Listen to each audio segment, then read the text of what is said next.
Hi, this is Ivey, the fulfillment artist, and in this video I'm going to teach you about how limit only exists in the mind. Right? And I've got a few examples so you can really see this. Right? Have you ever heard about the 4-minute mile? Do you hear about this? As a society, well, as a human race, we decided that it was impossible for humans to run under 4 minutes for a mile. Right? And you're thinking, okay, well, they've already done that. Yes, I know that now, right? But back, if you were Roger Bannister, you would have been thinking it's impossible, right? No one in the entire world could possibly do this. And everyone had this limiting belief that no, there's no way, there's no way, there's no way. And if you constantly say to yourself, there's no way, then there is no way. But for him, he was also a neurologist. And what he realized is he said, no, I can do this, I can do this. And he visualized himself doing it, he prepared himself, and he was the very first person to run a sub 4-minute mile. And you're probably gonna think, okay, well, what does that mean? Well, 2 weeks later, someone else did it. And now we've got teenagers that also do the same feat, right? But ultimately that was a limit that existed in the minds of all humans, and he broke through that, and then we started to move forward. Where are the limits that you're setting in your life?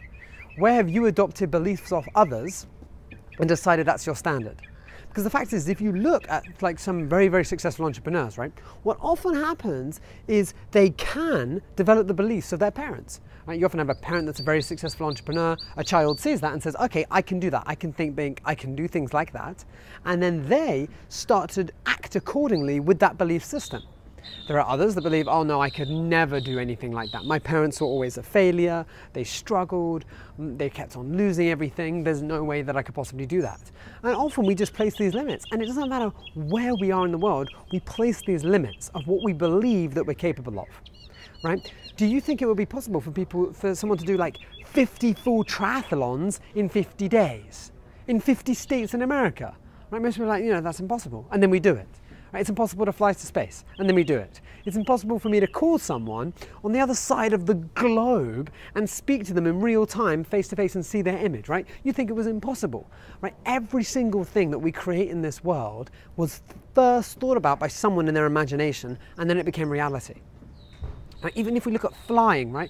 Can you imagine if you go back like 500 years and you said to someone, yeah, we're going to fly around the world in some sort of metal bird, right? It's just beyond silly, right? It's like we can't even fathom it. But what often happens is when we're in society and we've adapted so quickly to everything around us, then we're like, okay, well, I guess this is the way it is. But then we never expand and think about what it is we can do in the future, right? Elon Musk is a brilliant person for this.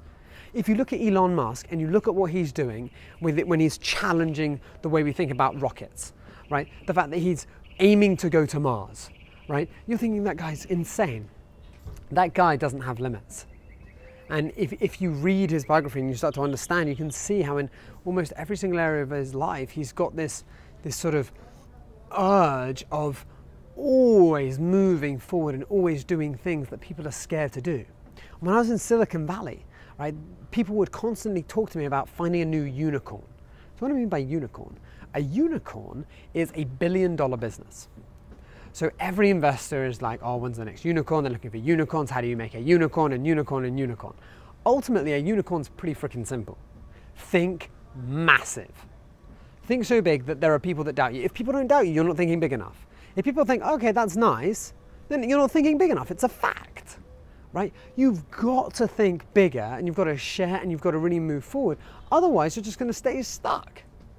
So what I want you to think about now is, where are the limits that you're placing on yourself in your business, in your personal life, in your relationship? Where are those limits of what you've sort of accepted that, okay, well, in my mind, I guess this is it, right? And it's so fascinating. I was with a mastermind a few months ago.